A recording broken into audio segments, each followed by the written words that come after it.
Hello और इस explainer में आप सभी का स्वागत है। आज हम एक लाइफ कोच की भूमिका में शुरुआत करने वालों को एक बेहद शक्तिशाली मैनिफेस्टेशन बोर्ड बनाने की पूरी स्टेप बाय स्टेप प्रक्रिया समझाने जा रहे हैं। अक्सर लोग सोचते हैं कि ये बस एक नया ट्रेंड है या कोई मज़ेदार आर्ट एंड क्राफ्ट प्रोजेक्ट, लेकिन आज हम इसके पीछे की असली साइंस और इसे वास्तव में काम करने लायक बनाने के तरीकों पर बात करने वाले हैं। चलिए शुरू करते हैं। तो सबसे पहले साइको साइबरनेटिक्स विशेषज्ञ मैक्सवेल माल्ट्स के इस जबरदस्त विचार को देखते हैं।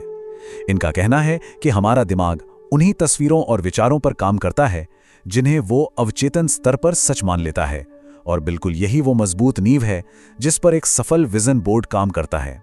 इस पूरी प्रक्रिया को हमने 6 आसान स्टेप्स में बांटा है। विजन बोर्ड का विज्ञान, स्पष्ट इरादे तय करना, खुशी देने वाली तस्वीरें चुनना, लिखित अफर्मेशंस, रोजाना एक्टिवेशन और अंत में बर्नआउट से बचना। ये रोड मैप मैनिफेस्टिंग जैसे अमूर्त विचार को एक ठोस रोजाना की प्रैक्टिस में बदल देगा। तो चलिए पहले स्टेप से शुरुआत करते हैं, विजन बोर्ड का विज्ञान। इस अभ्यास को महज एक आर्ट्स और क्राफ्ट्स प्रोजेक्ट समझने के बजाय इसे वास्तविक न्यूरोसाइंस से जोड़कर समझना बेहद जरूरी है। यहाँ सबसे महत्वपूर्ण बात ये समझना है कि ये बोर्ड सिर्फ एक फोटो कोलाज नहीं है। असल में ये एक मेंटल ब्लूप्रिंट है। दुनिया के टॉप एथलीट्स और सफल व्यापारिक नेता अपने दिमाग को ट्रेन करने के लिए इसका उपयोग करते हैं। ये हमारे दिमाग के फिल्टर को ये बताता है कि हमारे लिए क्या महत्वपूर्ण है और किन नए अवसरों को प्राथमिकता देनी है। जरा इसके बारे में सोचिए। हमारे दिमाग में लगभग 100 अरब न्यूरॉन्स होते हैं जो लगातार खरबों कनेक्शंस के जरिए जानकारी प्रोसेस कर रहे हैं। कितनी भयानक भीड़ है वहां। लेकिन जब हम अपने दिमाग को स्पष्ट और गहरी भावनाओं से भरी तस्वीरें देते हैं तो वो इस पूरी अव्यवस्था को चीरते हुए सिर्फ सफलता और उन लक्ष्यों पर सीधा फोकस कर पाता है जो वास्तव में मायने रखते हैं। अब आते हैं स्टेप नंबर 2 पर, स्पष्ट और शक्तिशाली इरादे तय करना। ये बोर्ड की असल नींव है।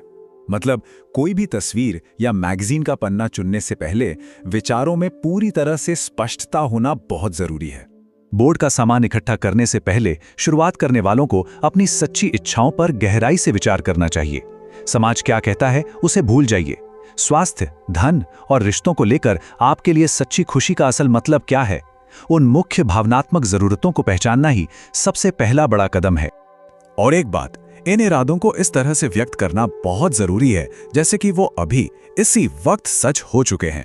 देखिए, मुझे सफलता चाहिए कहना बस एक खाली इच्छा दर्शाता है। इसकी जगह मैं फल फूल रहा हूं जैसी शक्तिशाली घोषणाएं एक सही ऊर्जावान आधार तैयार करती हैं जो आगे आने वाले विजुअल्स में जान डाल देंगी। चलिए अब चलते हैं तीसरे स्टेप पर, खुशी देने वाली और प्रभावशाली तस्वीरें चुनना। ये विजुअल चुनने का फेज है जहां बिल्कुल सही तस्वीर का चुनाव ही आपके बोर्ड की असली ताकत को तय करेगा।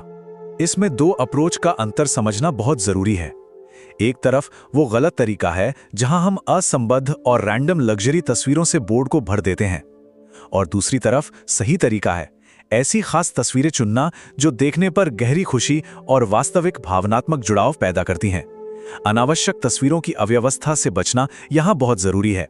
यहाँ स्रोतों से एक बहुत ही शानदार लाइफ कोचिंग टिप मिलती है। बोर्ड के ठीक बीच में अपनी खुद की एक मुस्कुराती हुई तस्वीर जरूर लगाइए। यह आपके दिमाग को लगातार याद दिलाता है कि आप पहले से ही अपनी सपनों की दुनिया का एक हिस्सा जी रहे हैं। ये उस सपने को एकदम रियल बना देता है। स्टेप नंबर 4, लिखित अफर्मेशंस के साथ प्रभाव बढ़ाना। देखिए, तस्वीरें तो पावरफुल होती ही हैं, लेकिन जब हम उनके साथ सही शब्दों का इस्तेमाल करते हैं तो वे उस मनचाहे भविष्य की स्पेसिफिक फ्रीक्वेंसी को पूरी तरह से लॉक कर देते हैं। मैं धन आकर्षित करता हूं या मेरा आत्मविश्वास मजबूत है। इस तरह के स्पष्ट और सकारात्मक लिखित अफर्मेशंस को जब आप तस्वीरों के बीच शामिल करते हैं तो ये आपकी पुरानी सीमित करने वाली मान्यताओं को मिटाने लगते हैं। ये उस लक्ष्य से जुड़ी भावनाओं को कई गुना बढ़ा देते हैं। मशहूर 369 तरीके जैसे नियमों से प्रेरणा लेते हुए ये सलाह दी जाती है कि इन लिखित एफर्मेशंस पर कम से कम 17 सेकंड तक अपना पूरा ध्यान लगाएं, पूरा फोकस। ऐसा करने से दिमाग उस सोचे गए विचार की ऊर्जा को असल में महसूस करने और उत्पन्न करने लगता है। अब आते हैं 5वें स्टेप पर, बोर्ड को रोजाना एक्टिवेट करना। क्योंकि देखिए, एक सुंदर बोर्ड बनाना तो बस शुरुआत है। असली जादू तो तब होता है जब इसे रोजाना एक्टिवेट किया जाता है। इसे सिर्फ दीवार पर टांग कर भूल नहीं जाना है। ऐसा होने से बचने के लिए बोर्ड के साथ रोजाना ठीक 5 मिनट बिताने की आदत डालिए। इन 5 मिनटों में बिना किसी रुकावट के उन लक्ष्यों की स्पष्ट कल्पना कीजिए, बिल्कुल वैसे जैसे कि वे अभी इसी वक्त आपकी वास्तविकता बन चुके हैं। इस लगातार संपर्क को बनाए रखने का एक बेहतरीन तरीका यह है कि अपने बोर्ड की डिजिटल कॉपी को फोन या कंप्यूटर के बैकग्राउंड के रूप में सेट कर लें। इससे क्या होगा, सुबह आप सफलता विजुअलाइज करेंगे, दोपहर को किसी एक विशिष्ट लक्ष्य पर फोकस कर पाएंगे और रात को कृतज्ञता महसूस कर पाएंगे। और आखिर में स्टेप नंबर 6, बर्नआउट और गलतियों से बचना, क्योंकि इस शुरुआत की ऊर्जा को लंबे समय तक बनाए रखने के लिए हमें पता होना चाहिए कि किन गड्ढों से बचकर निकलना है। ये ब्रेकडाउन हमें दिखाता है कि शुरुआत करने वाले अक्सर क्या गलतियां करते हैं जिनसे उन्हें विफलता मिलती है।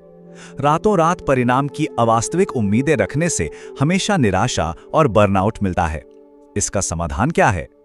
बोर्ड को बहुत अधिक भरने के बजाय सिर्फ कुछ चुनी हुई गहरी खुशी देने वाली तस्वीरें रखें, अवास्तविक दबाव न लें और सबसे जरूरी बात, सिर्फ खाली इच्छाएं नहीं बल्कि रोजाना सही दिशा में एक्शन लें। तो मैनिफेस्टेशन का आखिरी और सबसे बड़ा राज यही है कि केवल सुंदर तस्वीरों को देखना ही काफी नहीं है। विजुअलाइजेशन तो बस एक कंपास है जो आपको दिशा दिखाता है, लेकिन आपकी मंजिल तक आपको आपके एक्शंस ही ले जाएंगे। आपको हर एक दिन वास्तविक दुनिया में ऐसे कदम उठाने होंगे जो आपको उन लक्ष्यों के और करीब ले जाएं। जैसे ही हम इस एक्सप्लेनर के अंत में आते हैं, मैं चाहूंगा कि आप इस अंतिम और विचारोत्तेजक प्रश्न को अपने साथ लेकर जाएं।